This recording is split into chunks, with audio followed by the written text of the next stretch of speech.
Welcome to the launch of the Eric Ward podcast, The View. This podcast is a not-for-profit podcast, and the views and opinions expressed in this podcast are solely those of the voices you hear and not any particular organization. I'm Eric Ward, the creator and owner of this podcast. And I'm Corey Hickey, creator and co-host of this podcast. Today, we'll be interviewing a special guest that's kind of near and dear to my heart. He's my former college football coach. His name is Tommy Maynard, and he is one heck of a guy, and I really love this guy. Coach, thanks for taking some time out of your busy schedule to join us today.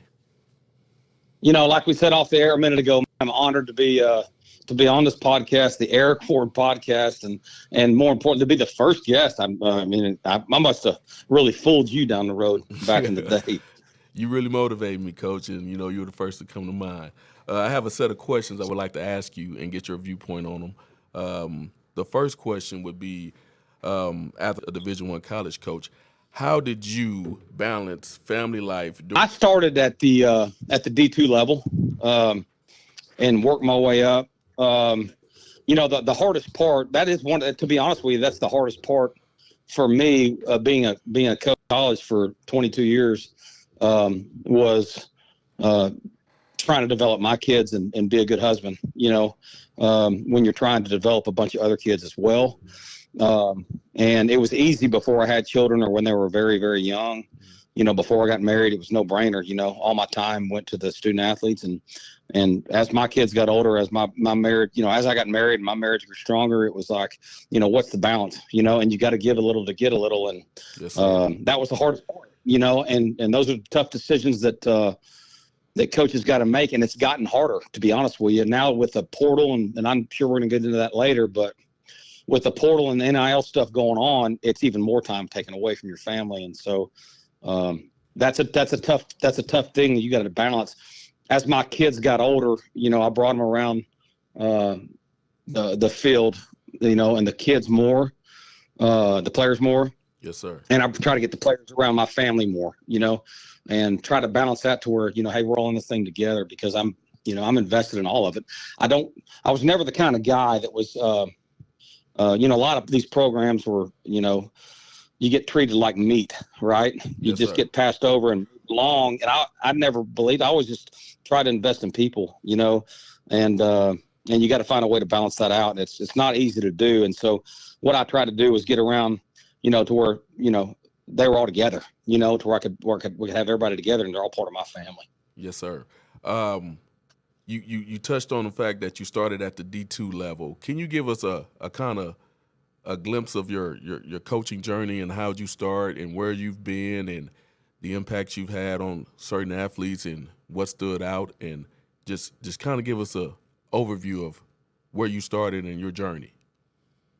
Well, I played college baseball. My dad was actually, to those that don't know, coached Eric. He was a defensive back coach at Texas Tech. Prior to me getting there, he retired the same year I came in. So I grew up in this. I was a coach's kid. He coached in the NFL and college for 44 years, and so Wow. I grew up around ball, and I did exactly what my kids did. And I lived at the field house, and unfortunately my mom passed away when I was young, about 12 years old, cancer, and so the family of football coaches kind of took me in, and so I was a gym rat. I lived in the field house at Texas Tech back in the day when he was the defensive coordinator back in the 80s and 90s. And then he moved on to the Chicago Bears. And so I moved to Chicago when I was in high school and did the same thing there. I just lived I was a ball boy, and I lived it. And so I was better at baseball. I got to play baseball in college. And so I went to Tarleton State to do that. And but I always knew I wanted to be a football coach. It's just what I was raised to do. And so when baseball was over, I kind of walked over to the football office and volunteered, and they let me come in, and I just kind of worked my way up. And at Tarleton for 6 years, from student assistant to GA to full-time, and we'd won enough to where we got the Sam Houston State job. Our head coach did, and Wow. he took me with him as a receivers coach, and that was kind of my Todd Witten was kind of he was kind of the guy with me. I was with him 9 years. Who's now back at Tarleton. He's the winningest coach ever there, still going. Wow. But, I was at Sam Houston there for 3 years. Interviewed for the OC job at Lamar down in Beaumont.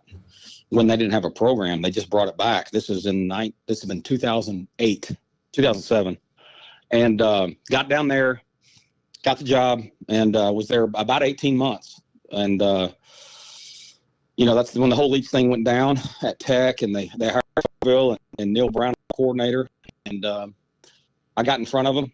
I think that at that time they were needing some Texas connections. Mm-hmm. They weren't from Texas, and they also needed some kind of air raid, disciples. And I think I was just one of the few people that kind of fit the mold there, and it worked out. So Yes, that's when I came on with you, Eric, and we stayed 3 years. And Neil took the OC job at Kentucky at that time.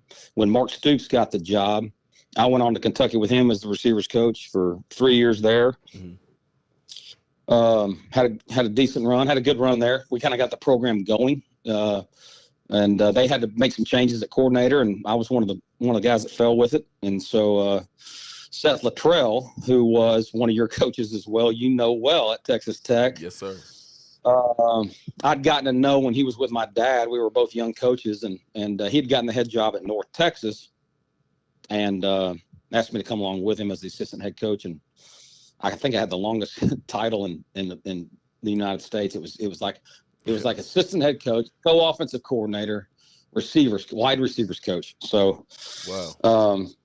I spent the last 7 years there, and this last year I've actually gotten out of coaching. I retired from coaching because kids are that where I think it's important for me to be more involved with them, and here I am, and Yes, I'm at every trying to get to everything I can with them and be more supportive, and so it's been great. I guess you're asking about memories and stories. I mean, I've got 1,000 of them. I don't know which direction you want me to go, but well, tell me your best. It's been a great run. I've been blessed, man. I've been blessed. Tell me your best Eric Ward story. Best Eric. Ooh.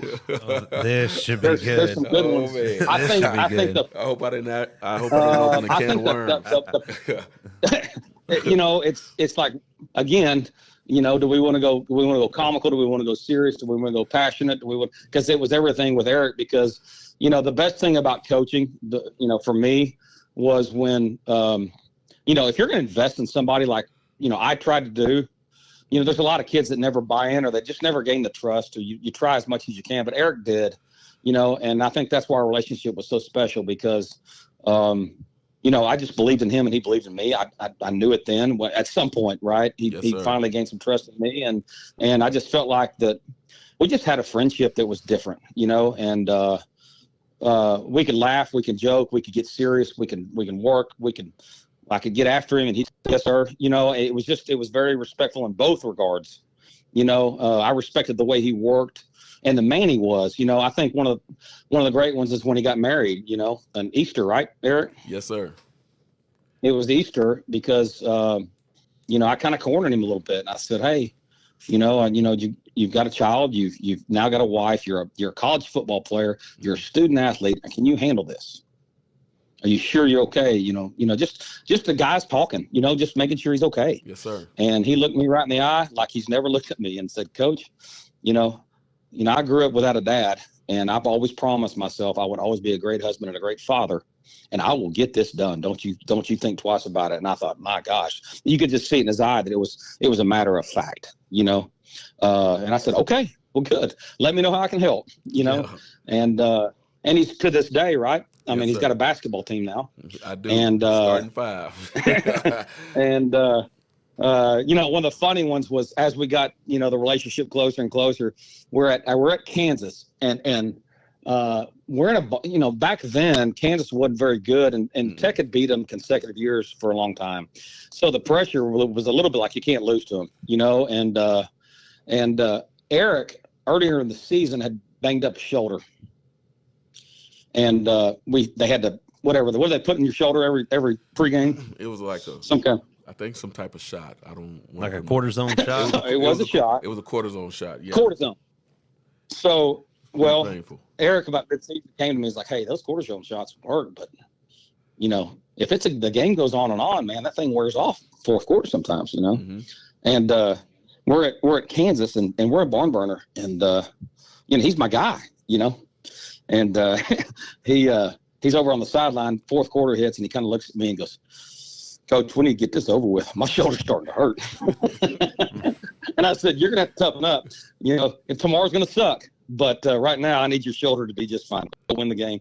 And if I remember at that game, you caught a one-handed touchdown, I think, in the south end zone on our sideline. Yes, sir. It was a deflected. It was crazy. I remember your release was – you said what? It was a deflected pass by the DB tried to break it up. And that's what it was. Yeah, that's what it was. Man, yes, you did. I remember it. Yeah, that was a great game. You had a great game. And yeah, there's a couple stories. I mean, there's more. The way he trusted me and developing his hands, you know, and that's his story more than mine. I learned years later how he trying to see. I think your words were, "Let's see if this old man knows what he's talking about." And he went and trusted me and did some things on the tennis ball machine that I was trying to get him to do. And you know, he developed his hands because Eric was not naturally he was a natural catcher. Right. And but man, he ends up breaking all the records at Texas Tech catching balls because he worked at it, you know, and he believed in me, you know, and those are the things that I'll go to my grave remembering, you know, that I, you know, not that I did anything, you put the work in, but you know, I was able to help, you know, and that's what I remember. Well, you're one of my favorite coaches. That's why I wanted you to go first, because you left a long-lasting and everlasting impression on me, and I just wanted you to know that. You had mentioned earlier about the NIL deals in college and how it's making it more difficult for coaches. What do you think about the NIL deals? The players should get paid, period, number one. Let's start there, because there's too much money involved. This is $1 billion industry now. It's not like it wasn't, you know, the 60s or 50s. The money's going somewhere, you know, and you have coaches making $100 million contracts, and you have, you know, you have administration, you have buildings going up, it affects everything. It affects the university. It affects in a positive way, right? And which is great. But the kids are going to see the fans are going to see the players. They're turning on the TV to see the entertainment. The players are the entertainment. Absolutely. They deserve to get paid. And it should have been years ago, or not raise the ticket price. One of the two, right? I mean, you got to treat it like high school. You got to treat it like the NFL, and it's being treated like the NFL. And so they deserve their end of it, you know. Yes, with that, what's happened is you've opened up. Number one, there needs to be a salary cap too, because it's out of control. Every major professional sports team has a salary cap, and I say that because it's a bidding war now. You know, at this point, whoever's got the most money is gonna get the most players. But when that's okay, but you want to keep it competitive. You know. Now, how does this work for high school students or high school student athletes? Because now it's like kids are going to colleges with the mindset, okay, I'm about to get paid. But is it particularly you have to be like a 4-star or a 5-star to get this money, or is it just whatever company wants to invest in you? Well, number one, they're getting recruited less. Okay. The high school because they're right. The high school. Yeah, and COVID affected that a little bit. But because the money's so big now, programs are gonna. You're in a win now moment. You're in a win now or get fired moment in college athletics. Used to, 7 years ago, 15 years ago, let's take offensive linemen, for example. You went and you said, let's go sign the best 5 linemen we can. Someone's going to get them, right? And it becomes a farm system, if you will, like baseball, to where, the mid-majors and the smalls develop kids and the bigs pick them. Right. And it's not just the bigs pick each other now, and most kids with tape, with good video, whether it's at, the top end Alabama, all the way down, if you've got good tape, there's no reason not to get in the portal, because you're going to make money, whether you're going back to the same university or someone else is going to outbid them. You're going to make more money. So I don't mind them at all. I mean, it makes sense to me to go to go from big to bigger, or from small to bigger, or from where you're at to staying there, because you know what, they're paying you the most. Right. You know, and if you're a person, Eric, that's not of NFL value, but you're a great college football player, Mm-hmm. well, this is your opportunity to make money for the rest of your life now, because guys are getting paid hundreds of thousands and millions of dollars that may not ever make the NFL roster. So it's an investment, and it's a smart investment, to where you go, hey, if they do it right, I'm going to go make, you know, a couple $1 million here. I'm going to invest it in something, and that's going to set me up for the rest of my life, which, you know, you didn't have that opportunity. You know, what an opportunity that is to get ahead in life before you ever graduate college. Yeah, I think the era that I played in, it kind of missed that window big time. Oh, absolutely. And there's actually some lawsuits I read the other day going out on it. I don't know have any knowledge of it, but you know, I don't blame it. You know, they made money off guys, and you know, but it is what it is. The argument is, you know, you got a scholarship, and you got a degree, and you know, there's a lot of positive that went with that too. And I'm not just shaming it at all. I mean, there's a lot that goes both ways, and it's a great debate that's going on right now that needs to continue, to where it's fair to everybody, and you know, a lot of people get their you know, get what they deserve. Yes, sir.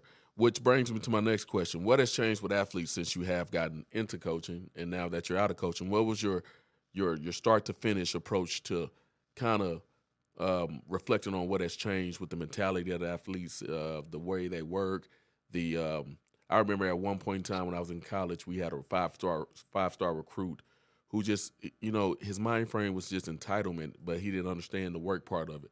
So from a coaching standpoint, what has been your perspective on the way athletes have changed or progressed over time from the point that they've started college? I mean, from the point that you've started college coaching to now being on the outside looking in. Oh, that's a tough question. I think that I don't think that overall kids have changed. You know, even when I was a young coach, there's the guys that would work, and there was the guys that wouldn't. Right. You know, and I don't think that's changed. I do think it's become more businesslike. Mm-hmm. You know, it's more, you know, the days of writing letters to recruits for 2.5 years, going to see, you know, everybody in their family, and really, to be honest with you, building lifetime relationships, that's getting harder. You know, it's still happening, but it's not as much, because it's become a business. It's become, here's what we can give you, and here's how we're going to utilize you. Right. So let's roll or not. So basically, you know, it's hard to find the loyalty in it full-fledged now, because there's not that kind of interpersonal approach to it nowadays. It's harder to get loyalty because it's harder you're not there as long. If you coach a kid 5 years now, that's a miracle. You know, I mean, you think about it, that's a miracle. If someone goes to a university and stays 5 years, and the coach stays 5 years, yeah. When's the last time you saw that? You know, that's rare now.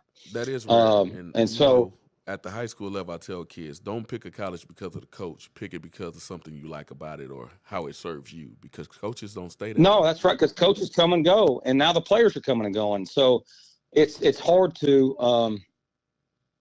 you know, and I saw, off the subject, but I think Rick Pitino made a comment, I think it was yesterday, about how it's hard to build a culture, you know, with his basketball team, because the kids every year, you know, and he got bashed a little bit, but because, you know, by it, because of he's taking a bunch of transfers too. But that's the world we live in. It is what it is. But you know, you're talking about Rick Pitino and taking a lot of kids out the transfer portal. Yeah, he's taking a lot of kids out the transfer portal. But his comment was, you know, it's hard to build a culture, you know, to build a foundation, because the kids are coming and going, but so are the coaches in college football. You've got a head coach and you've got 10 assistants. Then you've got your strength staff, your administrative staff, your ops people, your trainers, everybody involved got to understand what your culture is. And once they come and go too, you got to reestablish that with 5 new assistants every year, or, you know, all the turnover that goes on. It just happens, and it happens every semester. It's not like it happens every August. It happens every semester. Wow, that's a lot of moving parts. You got to reach that, retrain it constantly. Wow, it sounds like a lot going on at that level.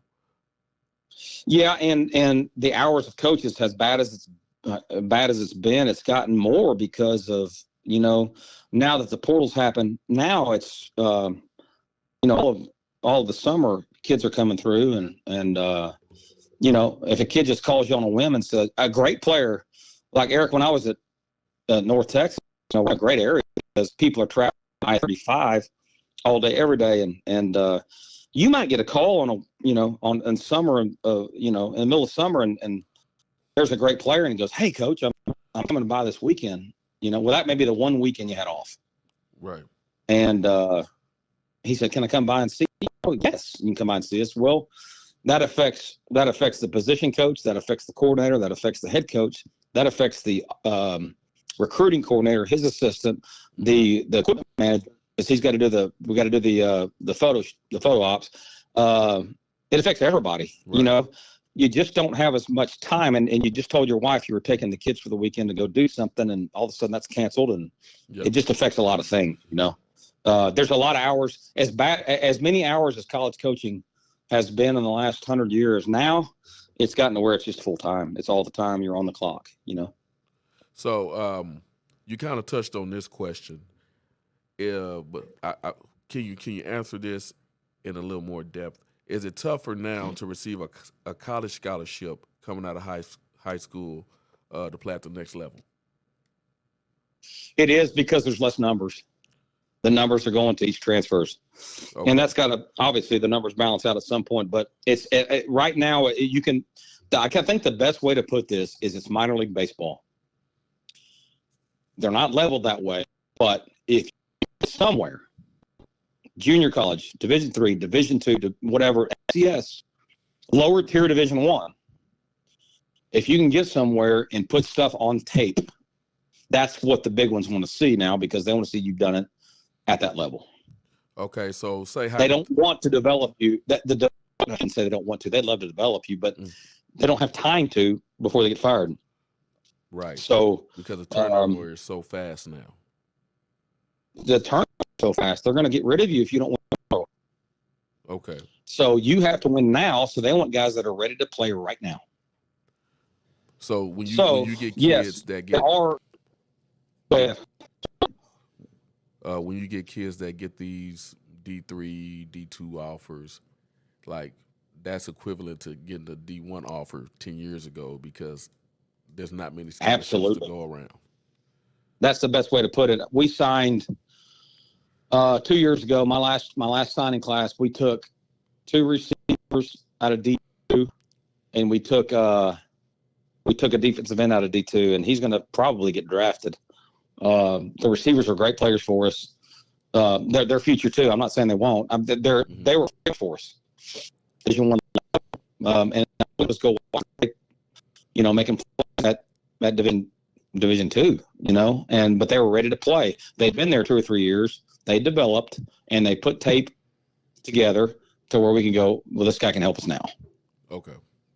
And Coach, you talked about having time to develop kids. So at the high school level, at what grade or at what time in their high school career should that start crossing their mind of, hey, I need to start putting tape together. I need to start making these connections with college coaches and, really bearing down and knowing, hey, this is what I want to do. I want to play at the next level. I think it's different for everyone, but I think you can't hurt, and it costs money, but it doesn't hurt to go to camps, and it is what it is. And there's a balance, which one do you go to? Do I go to the one with, it's just one school, or do I go to the mega camp, right? I think depending on who the kid is, I think that's something for the coach can help with, and the parents that can educate themselves about to where, is my kid at this level or not? Let's be real. Is he a college player? Possibly. There's a mega camps.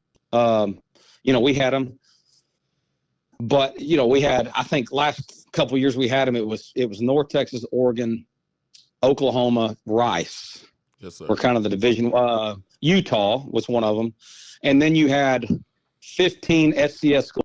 You had another 20 Division II schools there. Well, you had 50 colleges there at one time. Now the negative is you had a bunch of kids there.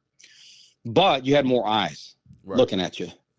So I don't think that's unhealthy, even though it does cost you, some money. I've seen a lot of kids that go to those camps and all of a sudden they've got, Angelo State, and Stephen F. Austin and Incarnate Word and Tarleton and all these places looking at them that were running routes in front of Oregon, and I think that's unhealthy to do. There's a lot of kids, and and from my stance, it's hard to find them all. Mm-hmm. You got to really be prepared, and as a coach, which we are, we want to find the best players. So you got to be really prepared. But I think those are good things to do. I think it's wrong to go to those camps, and other than spending the $50 on the travel, and it costs money. But if it works out, the investment's pretty good. We get a $250,000 scholarship out of it. My next question would be, how important are grades in education while being recruited? Well, that's everything. That's everything. I mean, Mm-hmm. if to me, it's that tells me who you are. If everybody should know, there's not a kid that doesn't know it's not important. Mm-hmm. If I walk in there and if you do it right from a recruiting standpoint, coach standpoint, you're going back there and you're finding teachers, you're finding coaches that'll tell you the truth, about a kid, and you want to go in there and figure out, who they are. Because again, I get paid, or I feed my kids based on winning and losing. So it's not high school. I don't get paid to be nice or to play the political person. I get paid to win games. And so Yes, my investment is in people. I want a guy that loves football. But if he's not accountable in the classroom, or he's a jerk around the hallways and kind of a bad kid in the school, then that's not good for a teammate. Right. And, so, we're in this together. So, we're doing our research that no one knows. It's not just about push and play and saying yes or no. It's about investigating who they are as a man, and part of that is how their accountability is in the classroom, and how they treat people, in the building. And I've dropped kids because of that. And to be honest with you, I've kept kids because of it, and I'm standing on the sideline and watching them play one Friday night, and I can't get people not to stop coming up to me and telling me what a great human being he is. This guy's homecoming king. He's the biggest smile on his face ever, all the time, never has a bad day, and he's a 6'1" corner that can play, man. He's physical and he smiles. I'm telling you, he just never has a bad day. Just the greatest kid you've ever seen in your life. And everybody in the hallway loves him, What are the turnovers? Those kind of kids are like, yeah, that's a winner. Well, that kid ends up last year getting the portal and going to Ole Miss and playing for Ole Miss and getting NIL money, and funny how it works out with great people. I knew that when I went and saw him. I'm like, good player, great kid, no brainer here. Great grades. So, Coach, so what are your turnoffs? Have you ever been high on the kid, wanted to recruit him, or possibly he committed to you, or you went to go see him play and then he has a meltdown on the sideline, or possibly throw a helmet? So what I watch for, there's a couple things. Number one is dishonesty. If I feel any shade of dishonesty, I know that's a red flag. Through the recruiting process, if you're just honest, that's the best way to approach it. And then you go to a game, I know who he is. When you go to a game, if I'm going to your game, I probably already know who you are athletically. How are you as a teammate? That's what I'm looking for. Okay. So, excuse me, I coughed it. Oh, you're good. How are you when things are bad? I think it's the best way to put it. Okay. When things hit the fan, how you respond? Well, okay, we're struggling. You guys are struggling. I'm sitting on the sideline, or sometimes I'll just go sit in the stands and hide. And I just watch you when things go bad. And what kind of, are you over there pouting by yourself, or are you over there lifting somebody up? You're trying to help somebody get better, or you trying to stay positive? Because when things aren't 70 and sunny, as they say, yes, sir, in football, 70 that's when you really feel how people are. Yes, sir. That's when you see their true colors, and because it's always the offensive coordinator's fault. It's always the defensive coordinator's fault. always the quarterback's fault, right? And so what are we doing? How are we acting over there? Are we hugging somebody? Are we trying to fix that? And let me tell you something. The offensive coordinator is wrong, and so is the defensive coordinator, and so is the quarterback. Yeah, they probably deserve it sometimes, but they're the easiest to blame. Mm-hmm. And so what happens is you get a culture on a football team, and you have 3 or 4 or 5 guys that go, man, what a stupid call. 3rd and 4, we did bad. Right. Well, that answer builds because they grab somebody else with them, a fence rider that jumps on with them, right? And then another one, and then another one. And all of a sudden, you ruin your culture because of 3 or 4 guys, Mm-hmm. 4 or 5 guys, and it breaks your complete culture. And so you just got to go, yeah, you know what? It was a bad call. Let's fix it, boys. So Let's go let me get ask better. you the question that most coaches may want to answer to, but I don't think sometimes it get answered. How do you discipline your best player?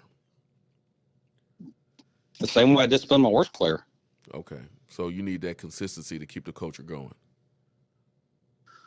I do, and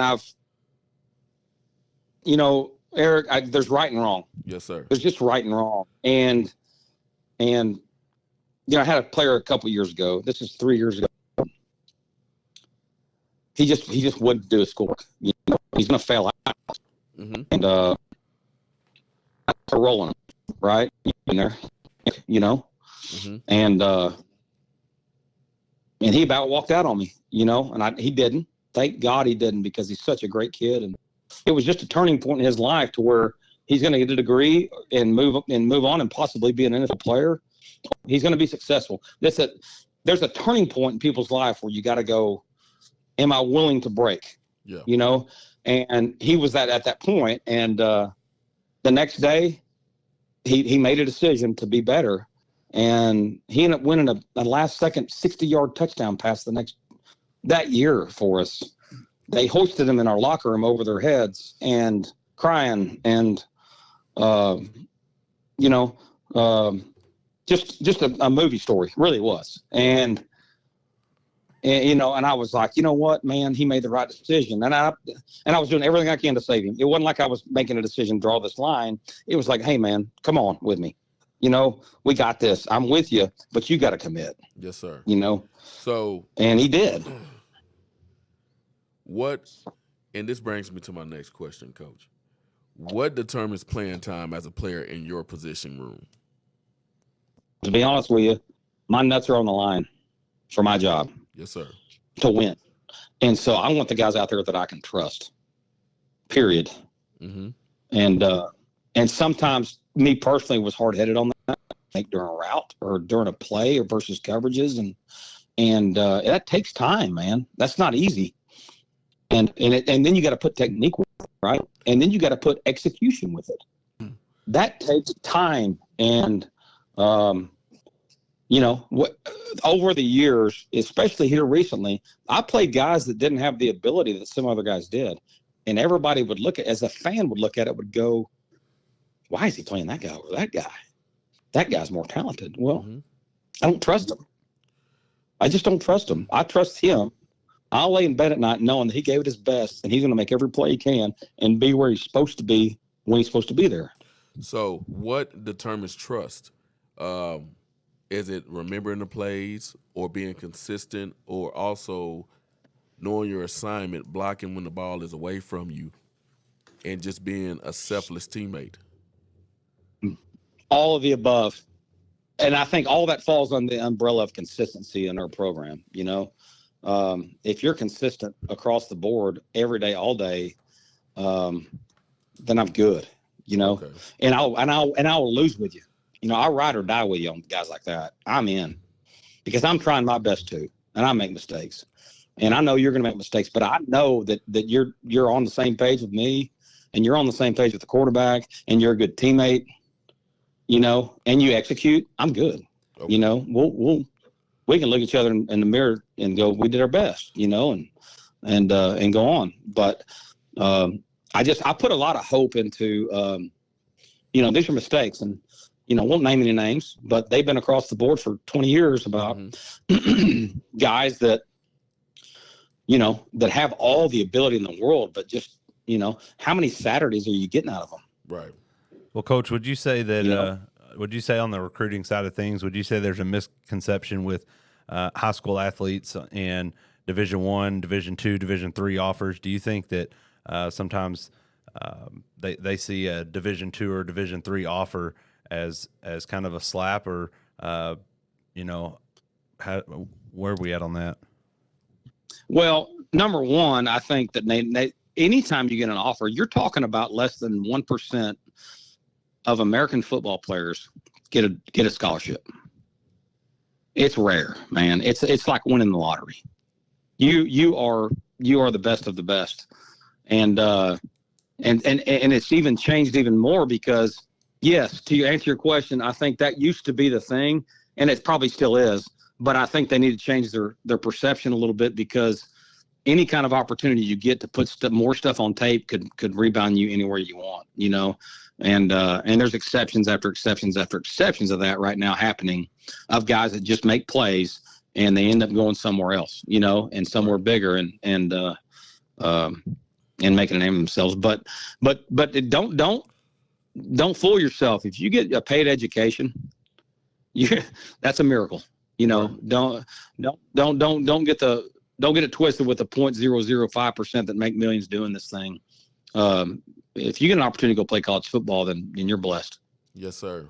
I definitely took advantage of my opportunity, and so I know. Yes, you did. Does it help playing for a former college athlete with a network of coaches at the next level to get players notice? Do you think that benefits the players? It's wisdom, right? Eric's been there. I mean, Eric came from Wichita Falls. Eric went to Texas Tech. Had a brief stint with the Titans, right, Eric? Anybody else? Yes, sir. The Bengals. I remember, and this is, personal talk to him, Eric, but I remember when Eric was going through the dilemma on what he should do. Yes, sir. When he was with the Titans, and he called me, and I remember I was on an airplane. You don't even know that. I was on an airplane recruiting somewhere when you called me.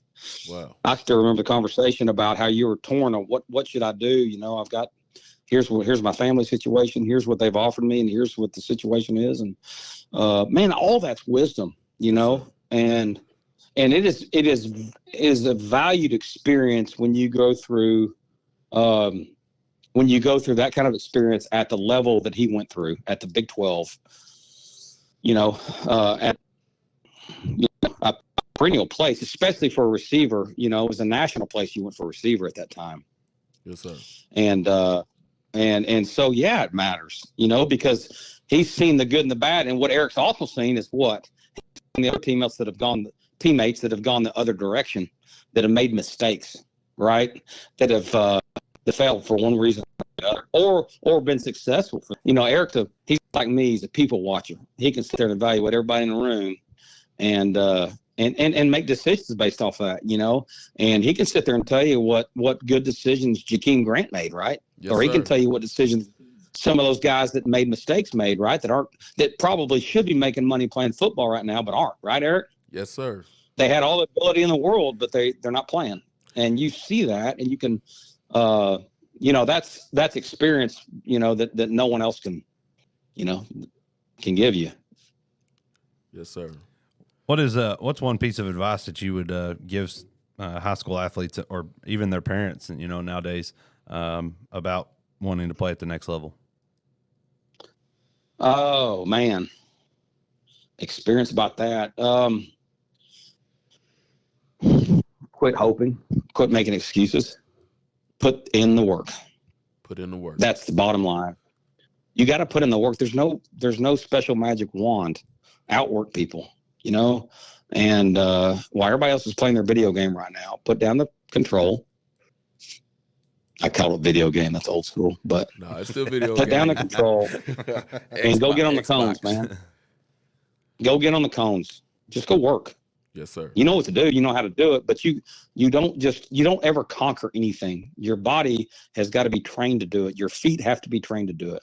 If you're putting a golf ball, you have to practice putting a golf ball over and over and over to be good at it. If you want to shoot free throws and be good, you have to go to the free throw line and you have to shoot.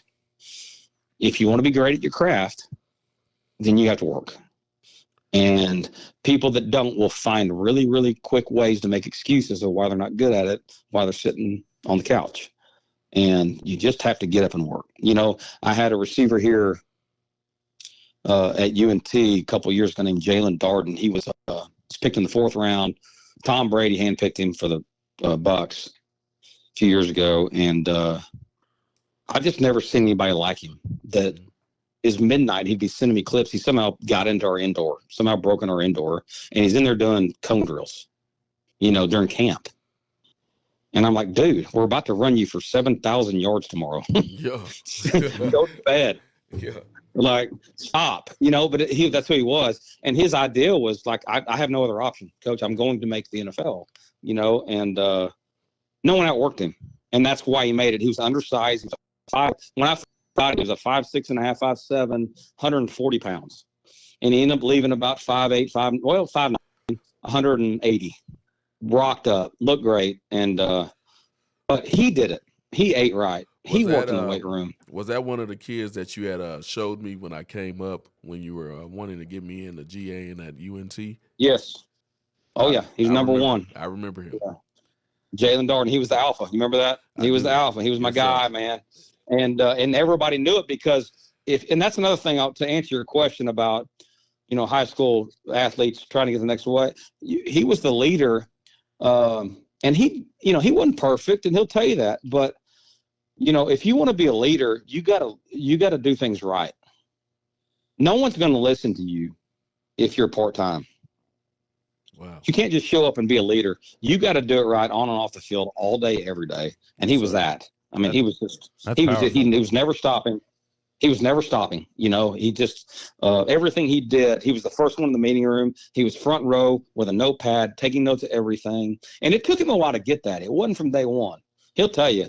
But he certainly figured it out to where as he matured, he went, you know what? I need to learn more. And it became more about coverages and about defense and about, you know, fronts, odd front, even front, you know, when they blitz, how they're replacing safeties.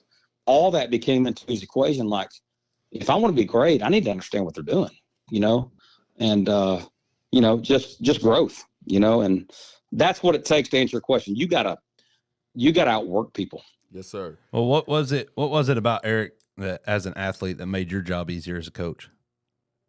He outworked people, and he was coachable, and he was tough. You know, he was a tough player. And back then, I don't know if Eric could play these days, because back then Eric would kill people. He would. They try to put me on defense. He would get penalized. He'd get thrown out of games nowadays. We get him for like the first quarter, kicked out probably now. Because he would not. I'll never forget. Here's another funny story. We're at OU. And their number, depends on what poll you look at, they're number 2 or number 1 in the country. Yes, sir. They had a 39 home game winning streak, which was the record. And we come to town, and we had a couple rain delays. You remember, Eric? Yes, sir. And who was it? Was it Corn that caught a little pass? It was Corn. Near our sideline. It was Cornelius Douglas, catches a pass, and Eric turns back and goes and peels back on somebody and kills him. And when I say knock him out, I mean the guy's laid out on the field. Thank God he's okay. Like, they had to take a TV timeout. Eric killed him. And that really set the precedent of the game. We end up coming back after that. We got momentum off of that, off of that hit. We got momentum and came back and won that game. And you know, to his credit, that's what he did every other day. And nowadays, you know, they'd have thrown you out of the stadium for that. Yes, sir. So what you're telling me is Eric was a dog. Certified. Very much so. You know what? If you the football definition of dog should be a picture of Eric. I try to share stories with the athletes that I coach and my own kids, you know, my boys. And I try to tell them it's all about being physical. And especially at the receiver position, outside of learning coverages, it's all about releases and making that DB fear you for the entire game. And I think once you deliver that and they're block, taught. Yeah, and they're taught to defensive backs are taught to be physical with you, and that sounds so stupid. but I've said it for years. The only way to beat their physicality is to be more physical. It sounds stupid, but it's real. You got to be more physical than them, and you got to take the fight to them, and like you said, that tone's got to be set early. Yes, sir. Back then when you played, you could block them in different ways. We used to teach peelbacks back then. I used to coach that.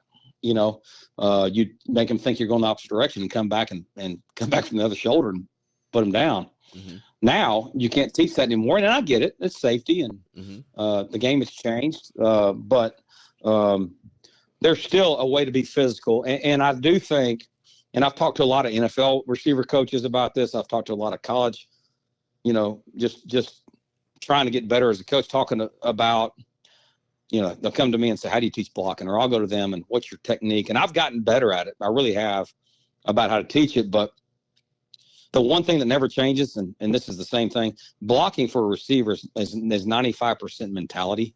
It's not technique. Yes, sir. It's not technique. It's about want to, and a lot of these kids don't understand how to put their face on somebody. And what I mean is their face mask, in a very healthy way. Yes, a very safe way. They put that still face mask on you for a reason. You don't have to keep your head out. Use your head. It's all about, not technique, not to get in a technique debate here, but your face, your hands, and your hips will determine who's got leverage, and just trying to get that across to kids is hard. At the college level it is, but at the end of the day, if they got technique and the will, then they're 100% winner, Yes, I've seen that over and over and over in my career.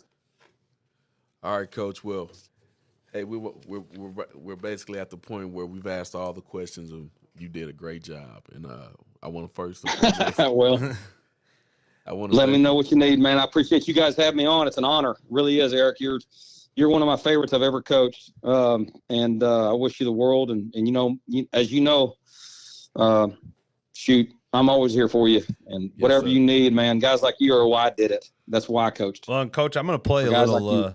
I'm going to play a little clip here on the pad side of this, and you might hear a few games, remember a few of these games, but just let me know if you can hear this and kind of enjoy it. Back the throw, flat-footed. Now he steps back even further. Can't find anybody. Looking right and left. Goes left and wide open. Touchdown, Red Raiders! Eric Wolf. He's given what he has to the football team for sure. We may have to do laundry at halftime. That's the 11th penalty from these two teams combined in the first half here. And Tech throws it and complete. Inside the 20, the 15, the 10. Ward will not be denied. Look at the Kansas lineman, hands on hips, trying to gain some oxygen. It's tough on him. One-on-one coverage going to the end zone, and it is knocked away. Or did he? No, he caught the football. Touchdown, Texas. That might be the play that he was talking about. Grab. I beg it's got to be. Ward hangs on. Greg Brown was doing everything he could to knock this thing down, but man, Greg Ward, what a play. Okay, jump ball, contested play. Who's going to make the play? Eric Ward. That's who made the play.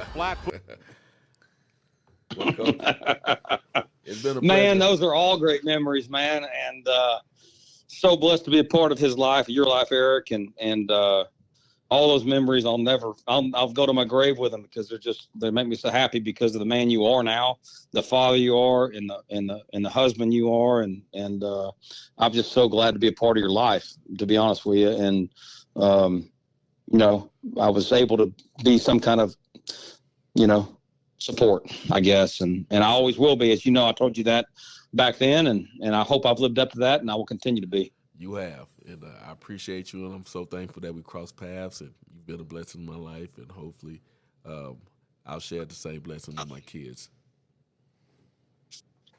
And the kids. Man, we just got to keep paying for it, don't we? Yes, sir. I appreciate you guys. Yes, sir. Thank you so much. You have a blessed night, and thank you for your time. You too, guys. Thanks. All right. Yes, sir. Bye-bye.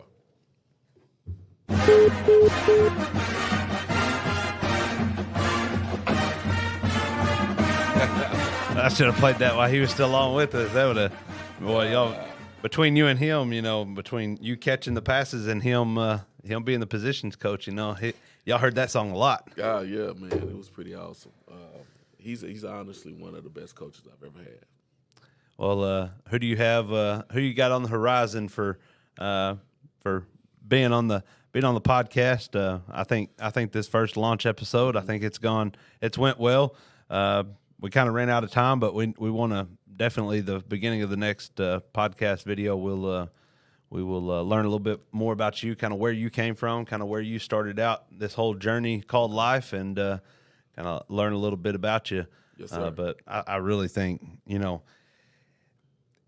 we've said it many times. Going into the trust thing is you're finally starting to earn the trust of some of these athletes that you've been talking to. You talked about Dez, at the beginning of football season, this old man don't know what he's talking about, whatnot. Yeah. And then he started doing some of the things that you were trying to tell him, and he saw results. Mm-hmm. And I think that's one of the big things, with you is you've been there, you've been in the trenches, you know what it takes, you've been in that locker room, you've been in that wide receiver room, and you've built your connections, and you've got many hours of film and information from different people. Right. And being a high school athlete transitioning to a college athlete, then have to transition to a professional athlete, you learn so much and you're taught so much.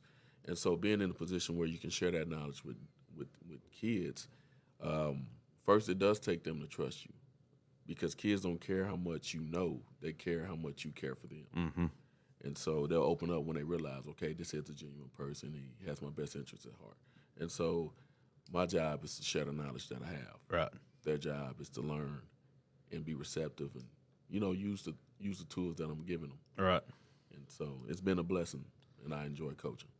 Well, Eric, I guess that concludes our first episode, and look forward to many episodes to come. Sir. Yes, sir.